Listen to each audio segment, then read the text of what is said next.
All right, this is a demo video for an ankle eversion PAIL rail. PAIL and rail contractions are contractions done at end range to try to gain more access to that position that we're training and more ownership, active ownership of that position as well. So ankle eversion is going to be a combination of dorsiflexion and this tilt over to the side, closing this angle, opening this angle. So what I'm going to do is grab on to my shin, trying to turn it this way or at least prevent it from turning with my foot. I'm going to reach under the underside of the ball of my foot to pull my foot up and twist it away from my other leg. You can see this angle closing, this angle opening, big characteristic stretch and lengthening and tension through the inside of the ankle here.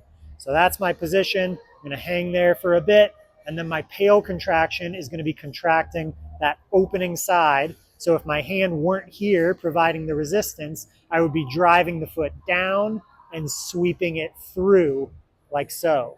But my hand is going to prevent that. My hand and my resistance that I'm providing is going to serve as an immovable object for me to contract against. Again, driving that foot down and trying to sweep it over to my other leg. Build that up to the prescribed intensity, hold for the prescribed duration, and then we relax and switch to our rail contraction, which is going to be working with my hands instead of against them. So then I'm going to contract here in the shin and try to close this angle as I pull with my hands.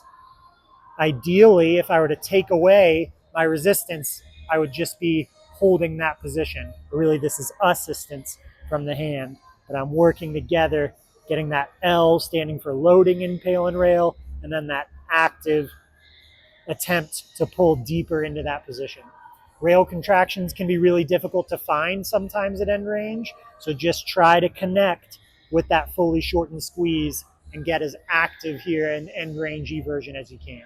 Hold that for the prescribed intensity and duration, relax out of it slowly, and that's an ankle eversion PAIL and rail.